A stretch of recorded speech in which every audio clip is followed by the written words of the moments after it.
Hi, I'm Tony Northrup, and for Chapter 3 of my book, Stunning Digital Photography, I'd like to show you how you can use a bounce flash to improve your photos. So we have our model Chelsea Lip here, and I'll take a picture of her with just natural light.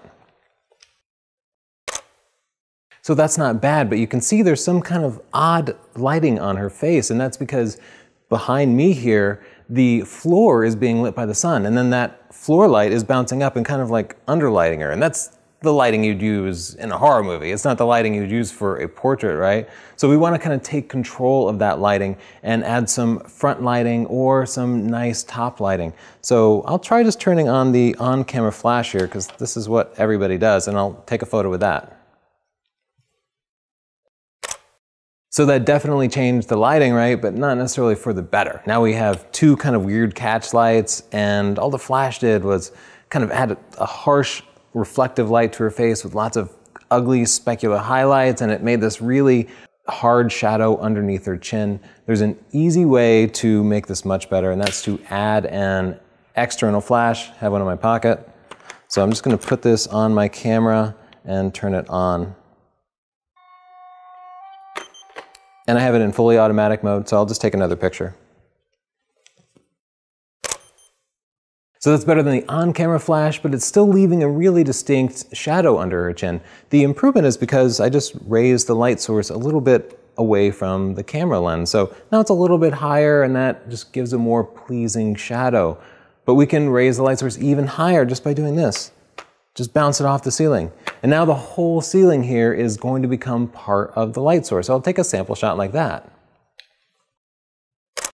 See how much softer that shadow is under her chin? And just generally the lighting on the face is so much better. And the catch light in her eyes looks really nice too, because now the light source is much higher, moving that catch light up a little bit.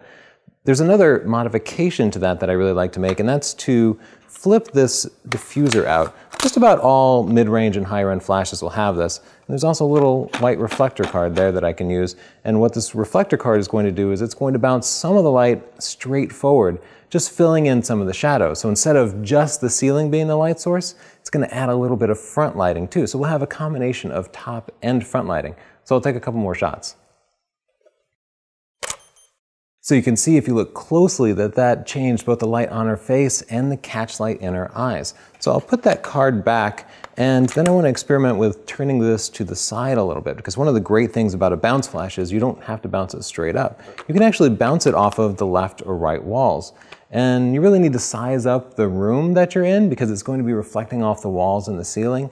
Therefore, there's no one rule. But I will often like to bounce it off the side just to get a little bit of side lighting in there, so the lighting isn't just so square and from the front. So let's see what happens when I bounce it off the left a little bit. So you can see that changing the angle of the head does change the lighting, but that's going to vary depending on the room that you're in. If you had differently colored walls or ceilings, that would change it too. If you had bright green walls or bright red walls, that color would reflect back on your model and change their skin tone. So that's something you need to look out for.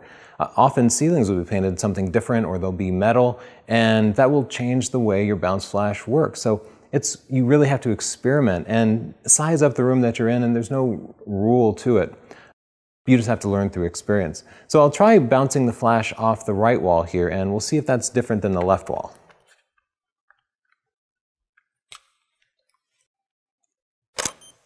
And you can see that did change the lighting. Now we have what I call broad lighting, because by bouncing the light off the right wall, it's illuminating the side of her face that's closer to the camera. In other words, the larger side of her face. When I bounced off the left wall, it was bouncing off and hitting the far side of her face, and I call that narrow lighting. So you can see you really have a lot of control just by twisting your flash head around just a little bit. This room isn't a good choice for it, but sometimes I'll even bounce it off the wall behind me to make a huge light source. I have just open area behind me, so that sort of reflection wouldn't really work.